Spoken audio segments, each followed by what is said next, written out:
Speaking of national coach Bill Zadick, who just returned from Havana, Cuba with the U.S. team down at Cerro Pelado International, a big freestyle tournament held every year in Cuba. And Bill, could you talk a little bit about how you felt the American team performed? We got 3 champs and 10 medals, which we were able to report on. So your thoughts about how the U.S. wrestled in Cuba?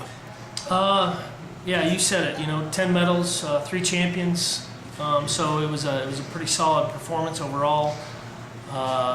Very encouraged by the progress our team's making and what we're seeing happen. Not just in the competitive area, but the effort that's being done in the practice room after the tournament when we stayed and trained with the Cuban team and the German team and some other countries that were there training. So our guys are making the effort to improve in key areas. And I think the results in Cuba are evident of what's being done. So it was a solid performance,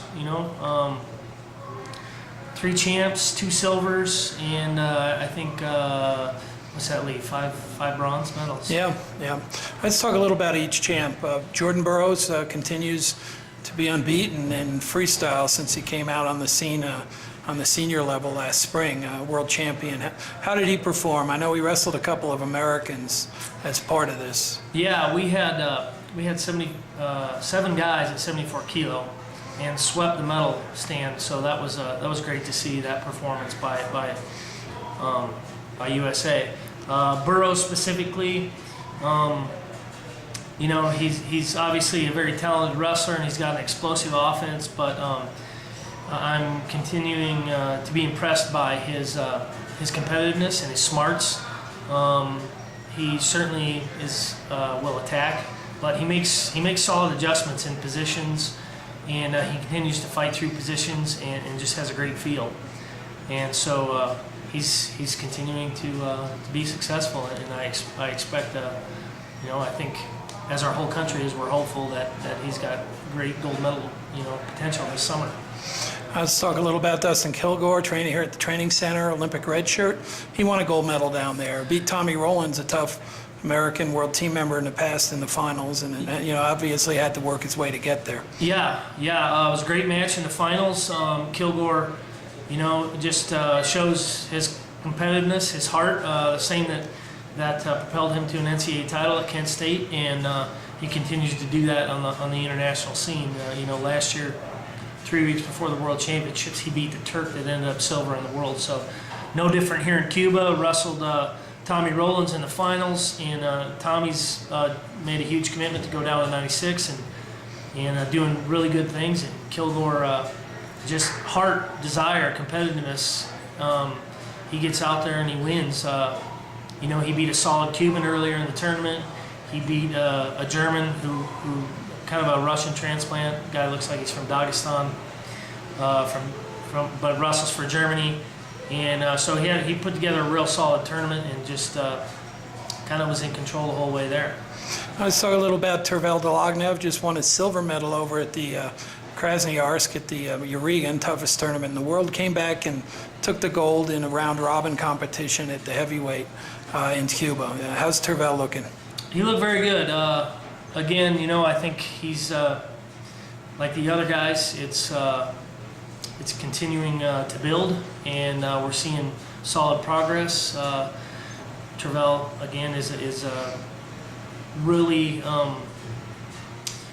focused guy and really wants to win. So I know he wasn't satisfied with the silver medal in Kras, and he came here to Cuba. There was 5 heavyweights, so it wasn't a huge field. But there were some quality opponents. Gerard Trice from the U.S., Matuin, the big German kid that's a younger kid but has been very good at the age group level and is probably going to burst on the international scene. Tervel looked very good against him. Disney Rodriguez, and he just, really I didn't see Tervel challenged at the tournament. He was in the driver's seat from start to finish and looked very good. Let's talk a little about the training down there. I mean, Cuba is one of the best freestyle nations in the world.